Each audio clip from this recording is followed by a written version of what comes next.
ایسو ہمارے خدا یسوع مسیح کا فضل ہمیشہ ہم سبوں کے ساتھ ہوتا رہے۔ ایسو ایک سوال ہے، کیا خداوند خدا کے وہ وعدے جو ہمارے خدا یسوع مسیح میں ہم سے کیے گئے ہیں ہمارے ایمان کی مضبوطی نہیں؟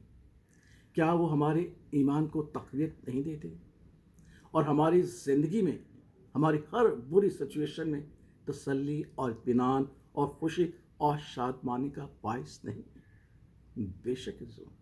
آئیے سنیے کہ کس طرح سے مقدس پالوس رسول ہم غیر قوم والوں سے یہ باتیں کرتے ہوئے خداوند کے وعدے سے ہمیں تسلی عطا فرماتے ہیں۔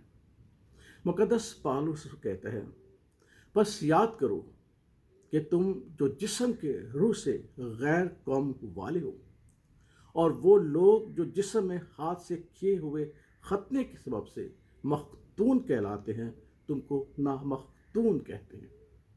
اگلے زمانہ میں مسیح سے جدا، اسرائیل کی سلطنت سے خارج، وعدہ کے عہدوں سے نا واقف اور نا امید، اور دنیا میں خدا سے جدا تھی۔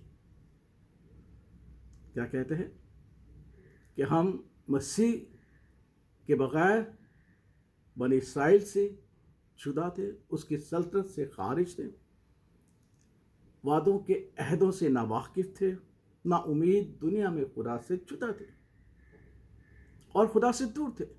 لیکن پھر وہ کہتے ہیں، مگر تم جو پہلے دور تھے اب مسیح یسوع میں مسیح کے خون کے سبب سے نزدیک ہو گئے ہو۔ یہ خداوند کی رحمت ہے، یہ خداوند کا فضل ہے۔ اور پھر کہتے ہیں کہ اس کے ساتھ وعدہ کیا ہے؟ اگرچہ ہم دور تھے، اگرچہ ہم نا امید تھے، اگر ہم خدا سے جدا تھے، اگر ہم اسرائیل کے جو وعدے تھے ان سے خارج تھے، ان کی سلطنت سے خارج تھے، تو بھی ہم پر رحمت ہوئی، ہم پر فضل ہوا خدا یسوع مسیح کے خون کی بدولت۔ تو پھر وہ کہتا ہے، بس اب تم پردیسی اور مسافر نہیں رہے، بس تم پردیسی اور مسافر نہیں رہے، بلکہ مقدسوں کے ہم وطن اور خدا کے گھرانے کے ہو گئے۔ کتنا خوبصورت بات ہے کہ اب ہم پردیسی نہیں ہیں، اب ہم مسافر نہیں ہیں، بلکہ مقدسوں کے ہم وطن اور خدا کے گھرانے کے ہو گئے ہیں۔ مقدس پطرس رسول بھی ہمیں یہ یاد دلاتا ہے کہ خداوند کے وعدے جو اس نے ہم سے کیے ہیں اور ان وعدوں کے وسیلہ سے ہمیں جو فضیلت حاصل ہوتی ہے وہ کیا ہی عظیم فضیلت ہے۔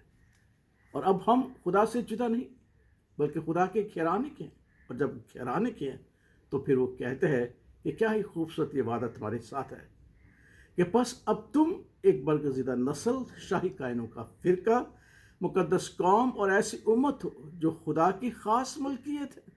نسل ہم گھرانے کے، بلکہ اس گھرانے میں اس کی خاص ملکیت ہے، تاکہ اس کی خوبیاں ظاہر کیا کرے، جس نے ہمیں تاریکی سے اپنی عجیب روشنی میں بلایا۔ پہلے تم کوئی امت نہ تھے، مگر اب خدا کی امت ہو۔ تم پر رحمت نہ ہوئی تھی، اب تم پر رحمت ہوئی ہے۔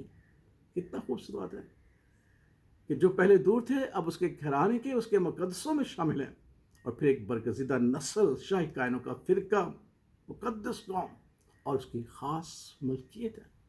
اور جب اس کی خاص ملکیت ہے تو مقدس یوحنا رسول خدا ان کے ایک عظیم وعدے کو ہمارے سامنے رکھتے ہوئے کہتا ہے کہ ہمیں اس وعدے سے تو اور ہی زیادہ تقویت حاصل ہوتی ہے، ایمان کی مضبوطی حاصل ہوتی ہے کہ دیکھو باپ نے ہم سے کیسی محبت کی ہے کہ ہم خدا کے فرزند کہلائے، اور ہم ہیں بھی۔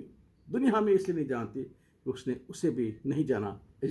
اس وقت ہم خدا کے فرزند ہیں، اور ابھی تک یہ ظاہر نہیں ہوا کہ ہم کیا کچھ ہوں گے۔ اتنا جانتے ہیں کہ جب وہ ظاہر ہوگا تو ہم اس کی مانند ہوں گے، کیونکہ اس کو ویسا ہی دیکھیں گے جیسا وہ ہے۔ کیا یہ خوبصورت وعدے ہمارے ایمان کی مضبوطی ہیں؟ بے شک۔ ہم جو دور تھے نزدیک ہو گئے، ہم جو نا امید تھے امید والے ہو گئے، ہم جو خدا سے جدا تھے خدا کے گھر، اس کے مقدسوں کی جماعت میں شامل ہو کے اب اس کے بیٹے ہیں۔ کہ خدا یسوع کا خون کی بدولت جو وعدے ہم سے کیے ہیں ہماری زندگی کے اطمینان اور تسلی کے لیے کافی ہیں۔ آئیے انہی وعدوں کے وسیلہ سے اپنی زندگی کے ہر ایک سچویشن میں تسلی، اطمینان اور خوشی اور شادمانی حاصل کریں۔ آمین۔ آمین.